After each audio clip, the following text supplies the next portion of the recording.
Hello my dear students, कैसे हैं आप सब। जैसे कि आपको पता है कि हम लास्ट टाइम कर रहे थे फोर्सेस एंड लॉज का। हमने किया था Newton third law of motion, right. और उसकी एप्लीकेशंस भी हम लोगों ने कर ली। आज अब हम करने वाले हैं कंजर्वेशन ऑफ मोमेंटम, राइट। उसको एज अ लॉ पढ़ लो, लॉ ऑफ कंजर्वेशन मोमेंटम बोल लो, ठीक है। अब हम करने वाले हैं कंजर्वेशन ऑफ मोमेंटम। तो आज का टॉपिक डालिए कंजर्वेशन ऑफ मोमेंटम।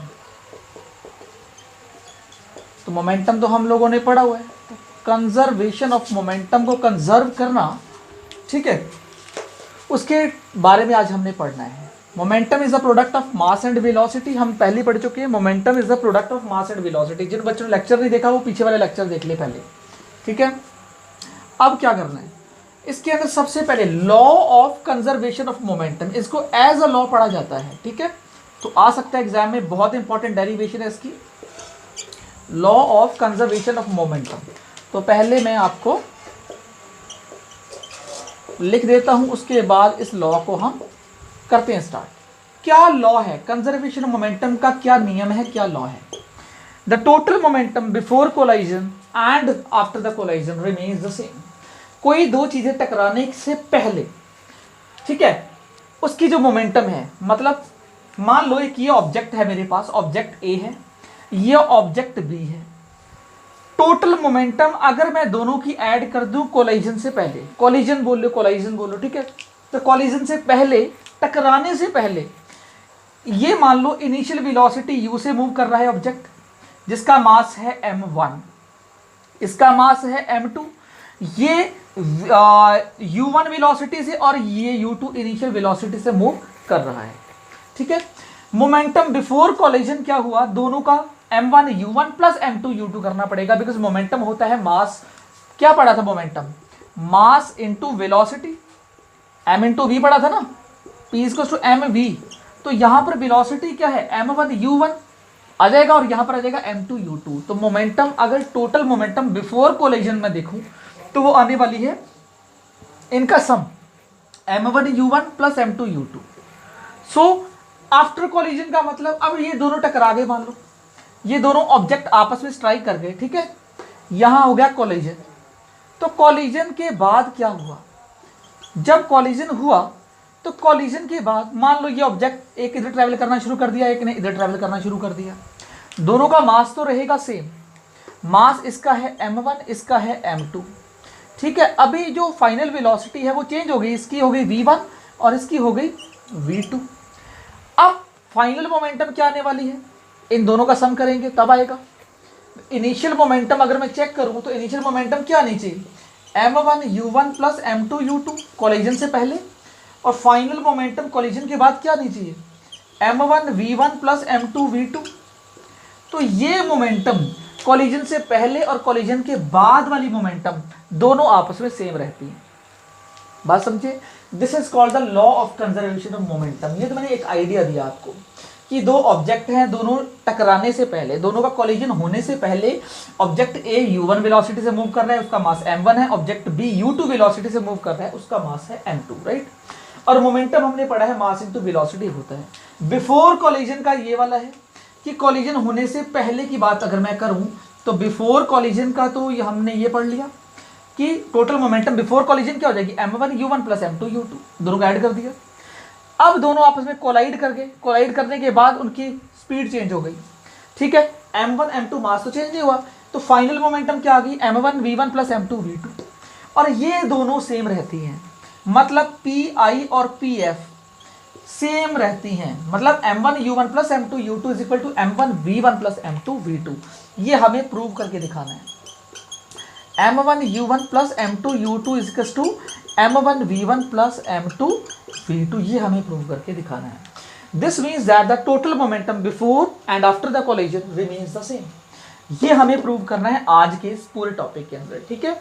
ये मैंने एक क्लोज लुक दे दिया आपको, ऐसे सिंपली बता दिया कि क्या हो रहा है यहाँ पर, सिंपल वे में बताया मैंने। लॉ ऑफ कंजर्वेशन मोमेंटम का मतलब ये होता है the total momentum before collision, दो चीजें कोलाइड कर दी, कोलाइड से पहले की मोमेंटम, एक की इनिशियल वेलोसिटी u1, एक की u2, m1 m2 मास है, तो उनकी जो बिफोर कोलिजन की जो टोटल मोमेंटम आएगी वो आगे pi मैंने बोल दिया initial, m1 u1 plus m2 u2। After collision का ये वाला है, कोलाइड करने के बाद दोनों की वेलोसिटी होगी चेंज। अब आफ्टर कोलिजन, यहां पर मैं लिख रहा हूं आपको समझाने के लिए, फिर मिटाऊंगा सारा। आफ्टर कोलिजन, तो कोलाइड करने के बाद फाइनल मोमेंटम ये आ गई m1 v1 plus m2 v2, mass change होगा, स्पीड भी चेंज हो जाएगी, और ये दोनों सेम रहती है। ये लॉ कहता है, दिस लॉ से states that the total momentum before and after collision remains the same. तो बिफोर कोलिजन की मोमेंटम ये है, आफ्टर की ये है। ये हमें आज के क्लास के अंदर पहले प्रूव करना है, फिर इसके ऊपर 100% क्वेश्चंस आते हैं, ठीक है, 101% क्वेश्चन आते हैं। आप इसका भी स्क्रीनशॉट ले लो, अभी तो मैं कराऊंगा ये बेसिकली, चलो आप स्क्रीनशॉट ले सकते हैं, ठीक है। मैंने क्लोज लुक दे दिया आपको, अब मैं स्टार्टिंग से इसको कराऊंगा। बस आपको मुझे एक बेसिक आइडिया बताना था कि क्या होता है मोमेंटम या बिफोर एंड आफ्टर कोलिजन। अब आप समझ गए, तो एज अ डेफिनेशन पहले लिख लीजिए, this law states that, this law states that,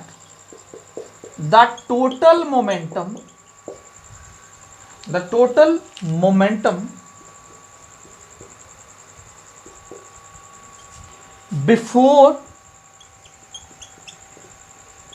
and after collision and after collision या collision remains same। ये कौन कहता है? Law of conservation of momentum कहती है ये, ठीक है। मतलब इनिशियल मोमेंटम दो ऑब्जेक्ट की क्या आई थी अभी, m1 u1 plus m2 u2, before collision था ये, और फाइनल आई थी m1 v1 plus m2 v2। ये हमें प्रूव करके दिखाना है स्टूडेंट्स, ये हमें प्रूव करके आज दिखाना है पहले, ठीक है। बहुत इंपॉर्टेंट डेरिवेशन है ये, बहुत इंपॉर्टेंट। और मजेदार बात ये है, हमने सेकेंड लॉ न्यूटन का पढ़ा, न्यूटन का थर्ड लॉ पढ़ा, दोनों का यूज होने वाला है आज इस डेरिवेशन के अंदर। दोनों का क्या होने वाला है? यूज होने वाला है इस डेरिवेशन के अंदर, ठीक है। बहुत सिंपल सी डेरिवेशन है, कोई डरने की बात नहीं, दैट इज वेरी सिंपल। मैं आपको बहुत सिंपल तरीके से बताऊंगा डेरिवेशन क्या है, इसको प्रूव करके दिखाते हैं। अभी मैंने एक क्लोज आइडिया दिया था, सिंपल सा आइडिया दिया था, वहीं से स्टार्ट करते हैं। मान लो हमारे पास दो ऑब्जेक्ट हैं, अब डेरिवेशन शुरू करते हैं, ठीक है। जहां मिटाना होगा मिटा लेंगे। फिर हमारे पास दो ऑब्जेक्ट है, एक है ऑब्जेक्ट ए, एक ऑब्जेक्ट है बी। बात समझ के? They are moving with the initial velocity, ये जो इनिशियल वेलोसिटी u1 के साथ मूव कर रहे हैं, मान लो इस डायरेक्शन को, और ये मान लो इस डायरेक्शन को u2 वेलोसिटी के साथ मूव कर रहा है, ठीक है। बात समझ गए? और ऑब्जेक्ट ए का मास है m1 और ऑब्जेक्ट बी का मास है m2। अब समझिए, टोटल मोमेंटम मैं लिख रहा हूं बिफोर कॉलिजन, बिफोर कॉलिजन, ठीक है। अब समझिएगा, मैंने आपको एक वो बताया था, क्या? सेकेंड लॉ न्यूटन का, force is directly proportional to the rate of change of momentum. क्या? The rate of change of momentum. एक काम करिए, अभी ये रहने देते हैं। अब मैं एक चीज आपको सबसे पहले कराता हूं कि मान लो अब दोनों का हो गया कोलिजन, तो वो यहां लिख लें। मान लो अभी ये दोनों ऑब्जेक्ट हो गए, कोलाइड कर गए, ठीक है, एक दूसरे से टकरा गए। टकराने के बाद ये तो कंडीशन हुई कोलिजन की, ठीक है। कोलाइड करने के बाद, पहले कंडीशन समझ लो, उसके बाद चलते हैं आगे। कोलाइड करने के बाद एक ऑब्जेक्ट इधर और एक ऑब्जेक्ट इधर मूव करना शुरू कर दिया। ये ए है, ये बी है, इसका मास m1 है, इसका मास m2 है, ये तो चेंज नहीं होगा, बट फाइनल वेलोसिटी इसकी v1 हो जाएगी, उसकी v2 हो जाएगी। ये बात तो समझ में आ गई होगी साफ।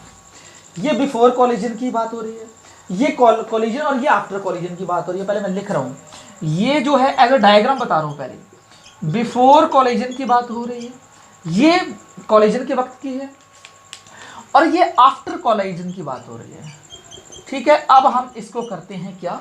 प्रूव करते हैं, ठीक है। दोनों लॉ बताऊंगा, दोनों लॉ लगेंगे इसके ऊपर, ध्यान रखिएगा। अब काम करते हैं, ऊपर वाला हिस्सा मिटाना पड़ेगा मुझे, बिकॉज अब मैं इसकी डेरिवेशन कर रहा हूं, तो मैंने आपको डायग्रामेटिक पहले बता दिया ताकि आपको आसान लगे। अब क्या हुआ?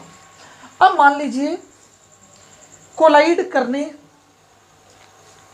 से पहले, कोलिजन के वक्त और कोलिजन के बाद, तीन चीजें हो गई।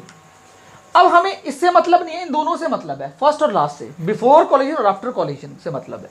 अब देखिए क्या होने वाला है। अब ऑब्जेक्ट ए की बात करता हूं मैं सबसे पहले। किसकी? ऑब्जेक्ट ए की बात करता हूं। ऑब्जेक्ट ए में चेंज इन मोमेंटम बताइए पहले। चेंज इन मोमेंटम कितना आया ऑब्जेक्ट ए में? केवल ऑब्जेक्ट ए की बात हो रही है, बी का कोई काम नहीं अभी। चेंज इन मोमेंटम क्या होता है?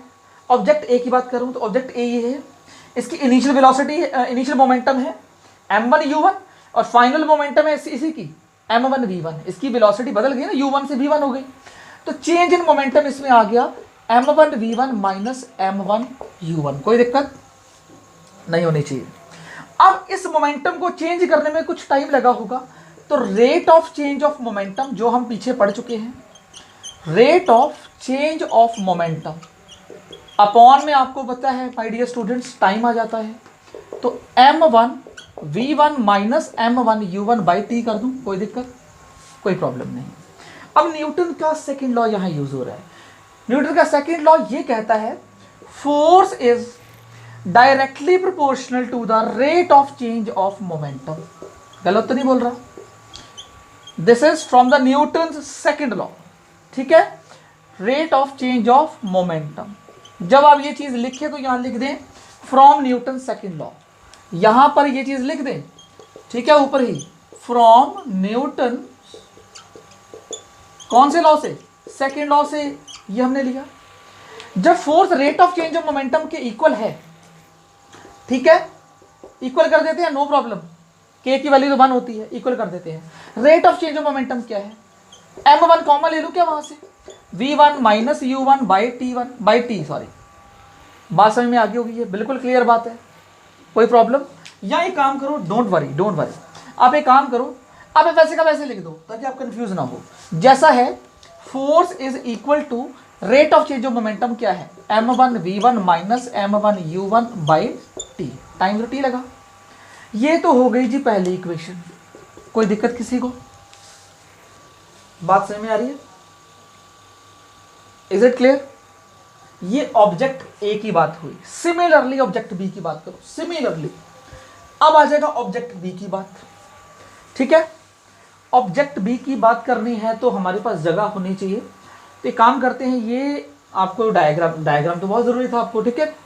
और अगर ऑब्जेक्ट में बी की बात करूं तो क्या उसका आंसर क्या आने वाला है? उसका फाइनल आंसर, उसकी चेंज इन मोमेंटम क्या आएगी ऑब्जेक्ट बी की? Same m2 v2 minus m2 u2। देखो ऑब्जेक्ट बी का m2 v2 final momentum minus initial momentum m2 u2, तो चेंज इन मोमेंटम ये ऑब्जेक्ट बी का मैं यहां लिख दूं, कोई दिक्कत? पहले चेंज इन मोमेंटम लिख देते हैं, चेंज इन मोमेंटम, तो कितना आया? m1 नॉट m1, m2 है, m2 v2 minus m2 u2, कोई दिक्कत? Is it clear? इसको थोड़ा इधर लिख देते हैं, बात समझ में आ रही? अब rate of change of momentum क्या आ जाएगा? Rate of change of momentum same करना है बिल्कुल, अपॉन टी लगा दो, m2 v2 minus m2 u2 upon क्या आ गया? टाइम आ गया। बात समझ में आ रही है? ये सारा यहां से चल रहा है ऐसे, बिल्कुल ये अलग है, ठीक है, यहां ऐसे करा रहा हूं, ये चीज इसमें है ऑब्जेक्ट बी वाली। अब देखो, अब क्या है? Force is directly proportional to, again किसके? Rate of change of momentum, rate of change of momentum लिख दूं, सेम कहानी बी की। अब फोर्स इज इक्वल टू क्या लिखूं? m1 v1 minus m1 u2 था, यहां पर क्या है? m2 v2 minus m2 u2 upon time, कोई दिक्कत? इक्वेशन बन गई दूसरी। यहां तक माय डियर स्टूडेंट्स आपको कहानी बिल्कुल समझ में आई होगी। अब दोबारा सुन लो एक बार, फिर आगे चलता हूं, पहुंचने वाले हैं हम डेरिवेशन पे, कि जिसको ये पता चल गया उसको ये तो 100% पता चल गया। दो ऑब्जेक्ट थे, कोलिजन नहीं हुआ था, एक u1 वेलोसिटी से q2 वेलोसिटी से मूव कर रहा था, ऑब्जेक्ट ए बी नाम दे दिया, उसका मास m1 m2 हमने मान लिया। कोलिजन हुआ, कोलिजन के बाद दोनों की वेलोसिटी बदल गई, मास नहीं बदला। मोमेंटम ए वाले के में क्या चेंज आया? Change in momentum, m1 v1 minus m1 u1, ए वाले की बात कर रहा हूं केवल। फाइनल मोमेंटम है m1 v1, इनिशियल है m1 u1, वो आ गया चेंज इन मोमेंटम। तो rate of change in momentum में कितना टाइम लगा? कुछ टाइम तो लगा होगा ना चेंज इन मोमेंटम होने में। मानो टी टाइम लगा, तो जब जैसे रेट ऑफ चेंज मोमेंटम की अपॉन में टी लगा दिया, काम खत्म। सेकंड लॉ न्यूटन का ये कहता है, यहां पर भी सेकंड लॉ लगा देना, force is equal to rate of change of momentum होता है, इज इक्वल टू कर सकते हो उसको, क्योंकि के कांस्टेंट उसकी वैल्यू तो 1 होती है, मैंने बताया था सेकंड लॉ में।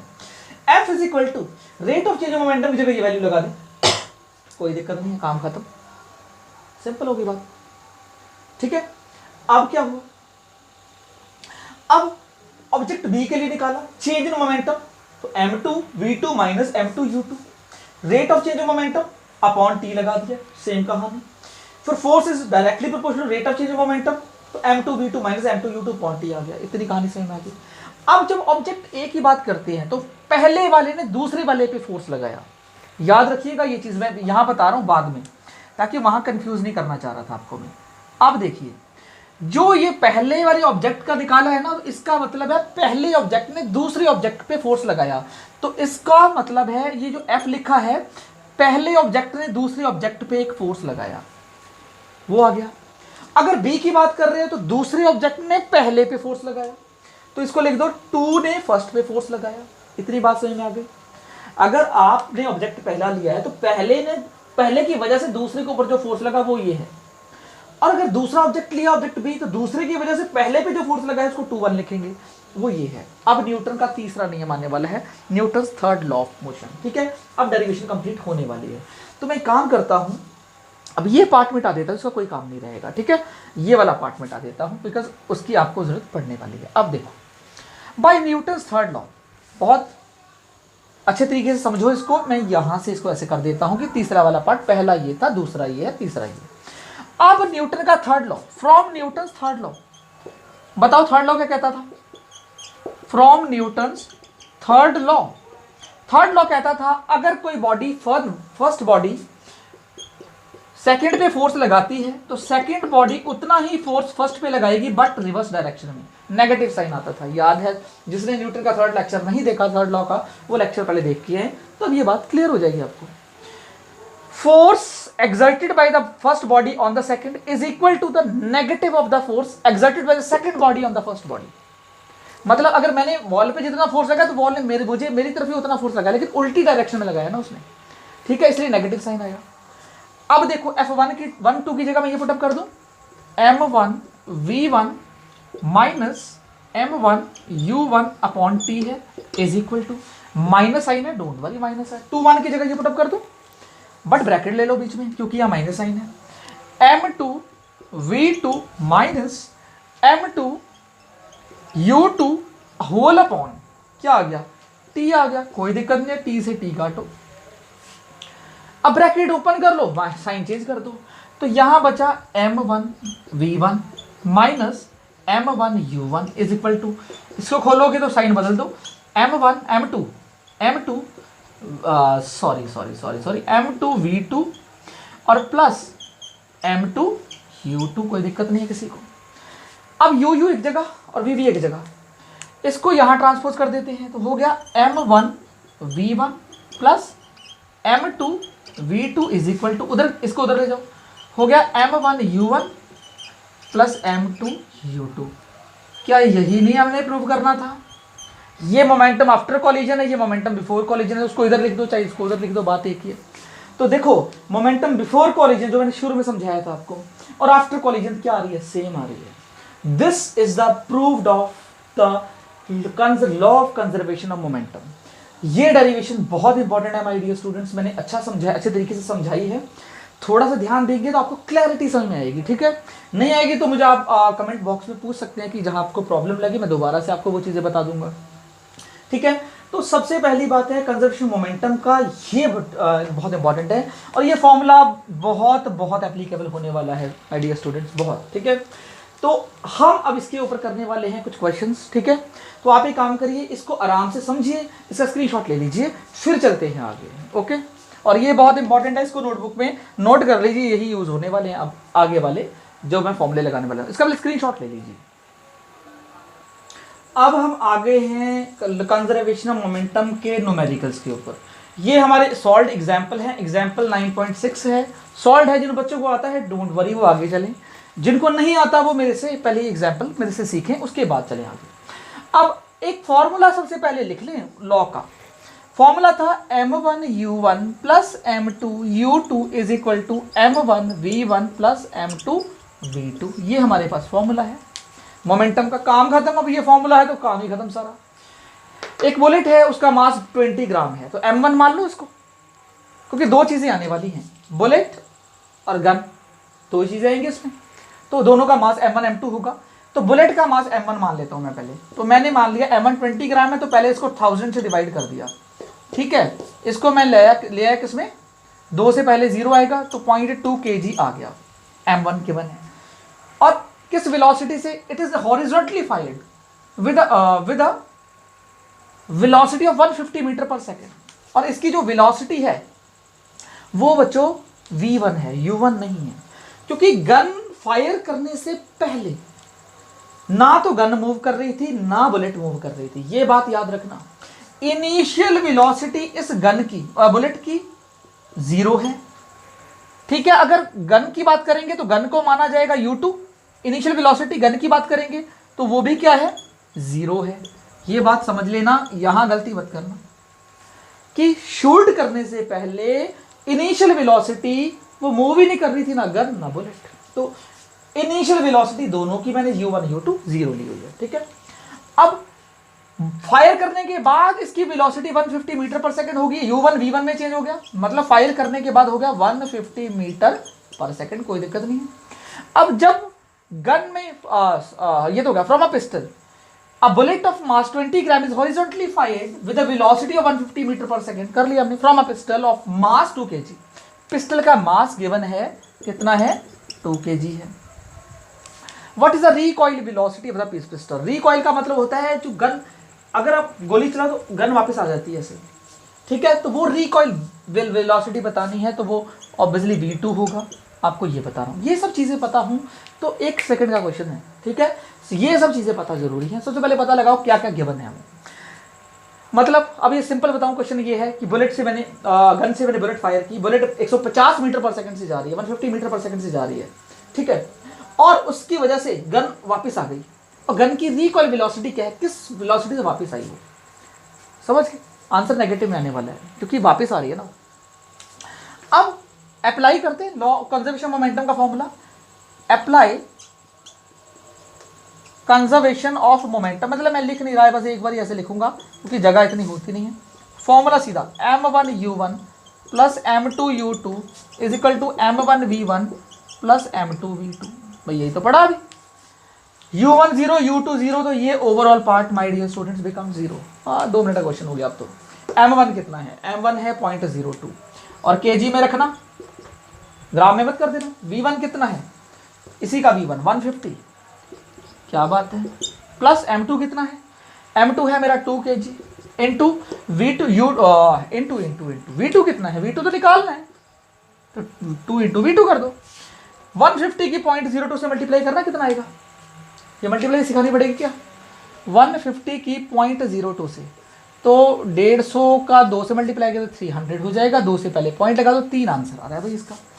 0 इक्वल टू 3 प्लस 2v2, 3 को इधर ले आओ, ठीक है, तो -3 इज इक्वल टू 2v2, और v2 इज इक्वल टू -3/2 आ गया। मैंने पहले बोला था v माइनस में आने वाला है v2, ये आ गया -1.5 मीटर पर सेकेंड। देख लो चाहे अगर मैं गलत हूँ, 3/2 तो क्या था, 2 1 2, और हाँ 1 -1.5, तो हमारे पास v2 आ चुका है -1.5 मीटर पर सेकेंड, ये वैल्यू मुझे मिल चुकी है। तो ऐसे क्वेश्चंस आप लगाना शुरू करिए, शुरुआत करिए धीरे धीरे, तो चीज़ें आने शुरू हो जाएंगी, ठीक है। सबसे पहले कॉन्सेप्ट को समझिए, कोई ऐसी दिक्कत नहीं है, आराम से क्वेश्चन पढ़ो, क्या दे रखा है, क्या गिवन है, क्या नहीं गिवन है, उसके ऊपर फोकस करो, तो आपको सारी चीज़ें क्लियर हो जाएंगी, ठीक है। तो चलते हैं आगे, स्क्रीनशॉट ले लीजिए। अब ये नेक्स्ट क्वेश्चन अलग वैरायटी का थोड़ा सा, ठीक है, अलग वैरायटी का मतलब पहले क्वेश्चन पढ़ो, समझो क्या कहता है क्वेश्चन, है ना। कंजर्वेशन मोमेंटम का तो फॉर्मूला याद हो गया, वो क्या लिखवाना। A girl of mass 40 kg jumps with a horizontal velocity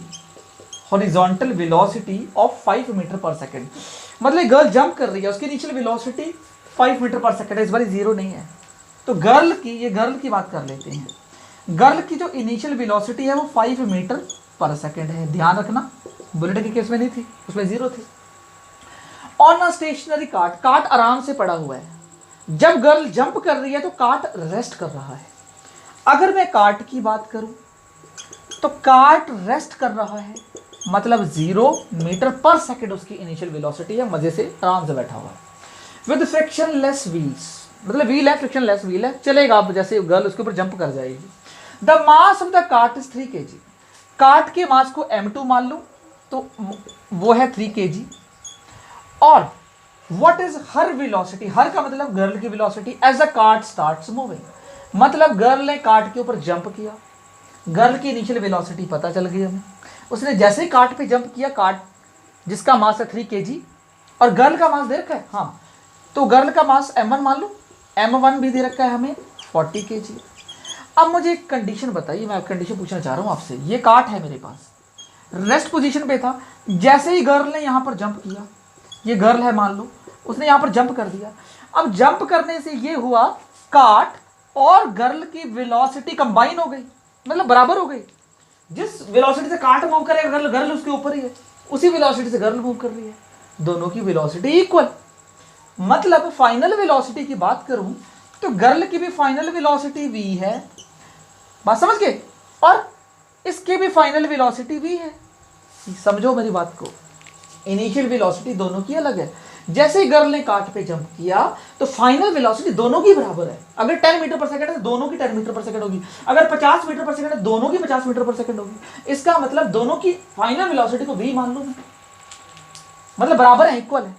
इसको भी v मान लिया, इसकी फाइनल वेलोसिटी को, और इसकी फाइनल वेलोसिटी को भी क्या मान लिया मैंने, v मान लिया। ये बात समझ में आई तो आगे चले। अब का क्वेश्चन हो गया 2 मिनट का काम, ये चीज ही कंडीशन समझनी थी और काम खत्म अब क्वेश्चन का। अब देखो लॉ लगाओ, m1 u1 plus m2 u2 is equal to m1 v1 plus m2 v2। लगा दिया जी लॉ। क्या करें, वैल्यूज लगाते हैं। m1 है 40, लगाओ जी 40, u1 है 5, लगा दो 5, m2 है 3, लगा दो 3, u2 है 0, तो हो गया ये पार्ट तो छोटा सा 0। m1 प्लस m2, क्या करूं, m1 v1 और v2 दोनों इक्वल है, v1 और v2 इक्वल है, तो क्या मैं फाइनल वेलोसिटी इसकी भी v और इसकी भी v समझ लूं। पहले वाले मास की भी फाइनल वेलोसिटी मेरी है v और दूसरे वाले की फाइनल वेलोसिटी v, तो मैं v1 v2 ना लिख के v लिख दूं, सीधा v ले लेता हूं कॉमन, तो ब्रैकेट में बचा m1 plus m2। I think ये कहानी समझ में आई होगी, सिंपल ये कॉन्सेप्ट है इसके अंदर, तो काम चल गया। कॉन्सेप्ट पे काम करना होता है। 5 4 20, 200 हो गया ये। तो कैलकुलेशन का तो मजा आता ही है। 300, v की वैल्यू निकालनी है हमें, m1 प्लस m2 दोनों का मास दे रखा, जोड़ दो, m1 40 m2 तो चलो लिख देता हूँ आपको कन्फ्यूजन ना हो जाए, ये लिख दिया, ठीक है। 43 आ गया, तो 43 v इज इक्वल टू 200। तो क्या मैं यहाँ पर v की वैल्यू निकाल लूँ इस जगह पर, ठीक है, यहाँ निकाल रहा हूँ, तो v आ गया 200 बाय 43 मीटर पर सेकेंड। और इसको आप निकालना चाहें तो पॉइंट में निकाल लो। अब पॉइंट में निकालने के लिए कैलकुलेटर मत ले लेना, हाथों से करना। तो 200 को डिवाइड करो 43 से, तो शुरू करते हैं। पॉइंट तो लगाऊंगा नहीं, 43 कितने टाइम्स करूँ कि 200 आ जाए। 4 4 जा 16, 4 5 जा 20, 4 4 जा 43, 4 जा तक करके देखो, 4 3 जा 12, क्यों 43 5 जा नहीं होगा, 5 4 5 3 जा 15, 5 4 जा 20, नहीं 43 4 जा 4 3 जा 12 और 1 4 4 6 70, 172 आया। तो 43 4 जा, पहले तो 4 आया 173 2 आया, और यहाँ बचा 8, यहाँ बचा 9 में 7 गए और 2 और ये, और यहाँ क्या करूँ, पॉइंट लगा दूँ, छोटा हो गया ये। और 43 कितने टाइम्स करूँ, एक और निकाल लेते हैं बस, 280 से ना, तो मतलब 43 7 जा करके देखो, 7 3 से 21 7 28 29, खुद करके देख लेना ना। ये 43 6 जाए, ठीक है, 6 पे जाएगा, 7 पे नहीं जा रहा, तो 6 पे जाएगा, तो अराउंड 4.6 मीटर पर सेकंड आ रहा है।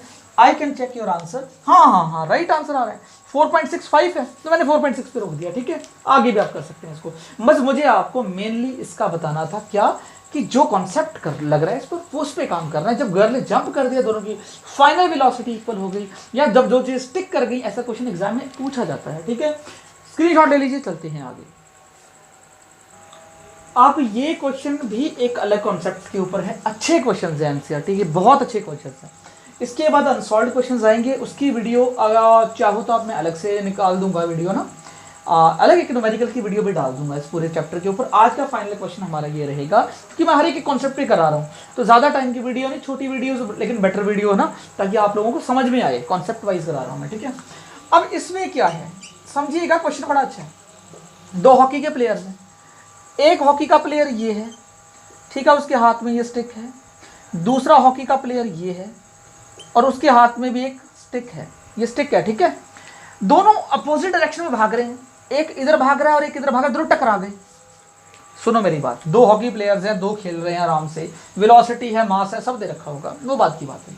दोनों टकरा गए, एक इधर भाग रहा है, एक इधर, अपोजिट डायरेक्शन में तो भागेंगे ना, दोनों अपोजिट डायरेक्शन भाग रहे हैं। देखो सुनो, two hockey players of opposite teams, team opposite है obviously, while trying to hit a hockey ball on the ground, ground पे हॉकी बॉल को हिट करने की कोशिश कर रहे हैं दोनों, कोलाइड, टकरा गए, एंड इमीडिएटली बिकम इंटैंगल्ड, और इंटैंगल्ड का मतलब आपस में एकदम चिपक गए, इंटैंगल्ड हो गए, ठीक है। इंटैंगल्ड का मतलब दोनों टाइट टुगेदर जैसे होता है ना, मतलब दोनों साथ में एक ही वेलोसिटी से दौड़ेंगे, या एक ही वेलोसिटी से जो भी गिरेंगे या दौड़ेंगे एक ही वेलोसिटी से, फाइनल वेलोसिटी दोनों की इक्वल रहेगी, ये चीज़ हमें आ रही है यहाँ से। One has a mass of 60 kg, इस पहले वाले का जो मास है, ये पहला वाला या ए मान लो, इसका मास है 60 kg, कोई दिक्कत नहीं है, बी वाले को अलग लिख लेंगे, और ये मूव कर रहा है इनिशियल वेलोसिटी के साथ 5 मीटर पर सेकंड के साथ, और ये 5 मीटर पर सेकंड के साथ, यहाँ कॉन्सेप्ट है, वो कॉन्सेप्ट पकड़ना है। और दूसरा वाला मूव कर रहा है 55, उसका मास है, मास तो कोई दिक्कत ही नहीं है, दिक्कत अब यहाँ आने वाली है, वो 6 मीटर पर सेकंड की वेलोसिटी से मूव कर रहा है, लेकिन बोला है टूवर्ड्स द फर्स्ट प्लेयर, वो पहले प्लेयर की तरफ भाग रहा है, इसका मतलब पहला प्लेयर इधर आ रहा है, दूसरा उधर जा रहा है, तो उसकी डायरेक्शन लेनी पड़ेगी नेगेटिव, नहीं बात समझे। देखो भाई, एक प्लेयर इधर आ रहा है, दूसरा उधर जा रहा है, तो एक की स्पीड को नेगेटिव बोलना पड़ेगा, तो ये हमें नेगेटिव लेना पड़ेगा 6 मीटर पर सेकंड, ये कॉन्सेप्ट था यहाँ पर।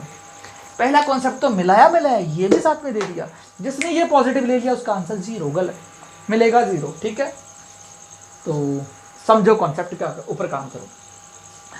अब वो कहते हैं टुवर्ड्स द फर्स्ट प्लेयर, अब इंटैंगल्ड हो गए, तो फाइनल वेलोसिटी का ड्रामा तो वही रहा जो लास्ट टाइम था, final velocity is equal to इसकी भी v और फाइनल वेलोसिटी इसकी भी v, दोनों कॉन्सेप्ट मिला दिए इसके अंदर। बहुत अच्छा क्वेश्चन मानता हूं मैं इसको। अब लगाओ अपना फॉर्मूला, पाओ अपना answer, m1 u1 plus m2 u2 is equal to m1 v1 plus m2। क्या मैं v1 v2 काट दूं, क्योंकि देख लो v1 v के इक्वल है, ऐसे लिख दिया करो, और v2 भी v के इक्वल है, तो मैं v1 और v2 को हटा दूं, v मान लेता हूं। m1 u1 वैल्यू लगाओ 2 मिनट में, 60 इंटू u1 है 5 प्लस m2 कितना है 55 इंटू कितना है -6 है, मल्टीप्लाई में कर दिया, माइनस में कर देना इसको, यहाँ से v ले लो कॉमन, तो ब्रैकेट में बचा m1 plus m2 into v।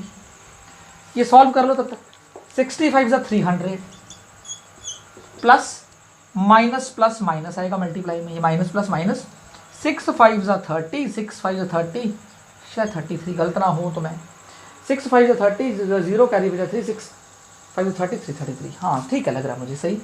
m1 plus m2 add कर लें सीधे, अब 60 प्लस 55 सीधा कर रहा हूँ मैं, 60 और 50, 110 और 115, 115 भी आ गया।